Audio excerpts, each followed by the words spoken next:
Yesterday, I told you about China breaking Japanese airspace with a spy plane. Well, Japan isn't the only one. We'll talk about that, the Paralympics, Facebook, and more. Stay tuned. Welcome to Open Views.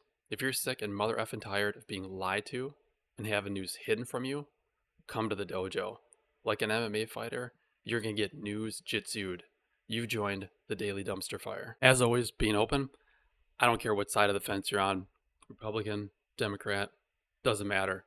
Everyone's included. Anyone who felt lied to during COVID and felt restricted on Facebook, many of those people were told they're conspiracy theorists, they're crazy, they're nut jobs. Well, lo and behold, Zuckerberg comes out and now admits, yes, the Biden administration pressured Facebook to pull down posts around humor and satire around COVID. Zuckerberg at least admits that Facebook made their own decisions, but mentions that when they pushed back, they were faced with pressure from the government to keep moving forward. For me, Zuckerberg, you can piss off. You're a piece of garbage. What you did is unreprehensible. And I don't really care that you're coming out and admitting it now. At least we know what you did. But unforgiven. Sorry. Free speech is free speech. Additionally, over the years, the $400 million that he donated, he claimed to help people with the ability to vote. The reality of it was, though, it wasn't bipartisan. It actually ended up typically going to areas that vote Democrat. Either way, Zuckerberg agrees to change his habits there. That said, it's unclear what that means. Does that mean he's going to stop donating this money? Or does that just mean that he's going to maybe change how he approaches it? Either way, it's good to at least see Facebook come out and admit all of this, but it doesn't change the fact that it happened, and it is little too late. Before we get to our main topic, and I get a little too heated, let's switch to something a little more wholesome. You got to be well-rounded with your news. Paralympics are coming up, a record-breaking participation. The 2024 Paralympics will see approximately 4,400 athletes from 180 different national committees across 22 sports, 549 medal events, largest Paralympics ever. Let's also not forget, at the 2024 Olympics, which was also in Paris, Tara Davis Woodhull got gold as a long jumper, married to a Paralympian medalist. Great moment for those two people. Some of the events include bocce ball and goal ball. Goal ball is played by visually impaired athletes who rely on the sound of a bell inside the ball to navigate the game. Pretty cool. All right, let's get back to the dumpster fire. Election 2024 time. Trump got support from some new people over the past few days. Unfortunately, I'm not seeing that show up in the polls yet. I kind of wonder how accurate the polls are. But in case you missed it in prior episodes, Bobby Kennedy, RFK, is supporting Trump. He backed out of the race as third party and now supports Trump. The VP, she also supports Trump. And the big one, in my opinion, at least the past few days, is Tulsi Gabbard, another former Democrat, ran for president in the past. Appears that the Democrats shut her down. Some people speculate that has to do with her not being able to be controlled, but she also now supports Trump.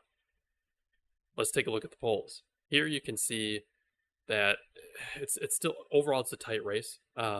Today she lost maybe a tiny percentage of points, but really it's so small that it's almost meaningless, the difference right now. So we'll need to see what happens over the next few weeks. Now let's go to the debate. I'm not a Trump supporter. I'm not a huge Trump fan. And again, I don't care who you're going to vote for this fall. What I do want to see is I want to see these two debate. And I feel like as of yet, Kamala has been hiding and claiming that Trump's the one that's running scared. Again, if you're seeing that in the news, are you not tired of this already? Post that in the comments. Let me know what you think of that. I think that's complete BS. But early in August, Trump initially proposed changing the debate format. And when that was met with, discussions are over. uh, agreeing to the original debate terms. Now, in mid-August, despite those statements, the Harris team has requested changes, including having an open mic throughout the debate. Trump team refused, demanding the original rules. Now in late 2024, Harris campaigns seeking further modifications, such as altering the date timing and format to favor more direct exchanges. Trump agreed to debate September 10th, but threatened to withdraw if there's any more changes. Honestly, this is starting to feel like the Harris administration doesn't want to debate. They're afraid to debate Trump. I want nothing more than to see these two debating the topics. I don't give a crap what Harris is, how she is as a person at home. Just like I don't give a crap what Trump is at home. Do I want to be Trump's friend? No. He seems like a douchebag. He doesn't seem like somebody that I'd like to be friends with. In his personal life with his family, I think we're seeing more that Trump is a pretty regular guy, but he doesn't seem like somebody that I'd be interested in hanging out with. And same for Harris. I really don't care what she's like on a personal level. Can she run this effing country? That's what's important to me. That's what should be important to all of us. So we need to see the two of them talk about the actual topics. What are they going to do to solve inflation? What are they going to do to solve these insane house prices? If you're in your 20s right now, how are you affording a house? Some of us older folks made fun of people for living in their 30s with their parents, but today, how can you not? If you're in your 20s, how do you not live with your parents? I don't think you have a choice. What are we doing about that? What are we doing about food prices? What are we doing about immigration? We're seeing the Harris administration allude to wanting to handle these topics, but we're not seeing them answer any actual questions around it. Let's see that. Let's see that real debate. All right, the topic du jour. What's China up to today? It's starting to feel like a daily news item. Chinese government affiliated hackers Volt Typhoon exploited a 0-day vulnerability in software used by US internet service providers. So your internet, your access to the internet. It suggested that this is part of an espionage effort targeting US critical infrastructure. So it looks like they want to maybe test the waters. They want to see, do they have the ability to shut down US infrastructure? But why? I don't think we know exactly yet, but if they could disrupt critical infrastructure within the US, maybe that blocks us from fighting back when they try to do something. Maybe invade Taiwan? Who knows? So again, yesterday, flying a spy plane over Japan, and now today, trying to hack US infrastructure. What's next? Stay tuned. Let me show you a timeline. So this isn't just a isolated event. Let me show you a timeline of what's been going on over the past few years. In 2021, they attacked Microsoft Exchange servers, trying to get access to email accounts, install backdoors so they could get in. They breached tens of thousands of organizations worldwide, including the US government, private agencies, academic institutions.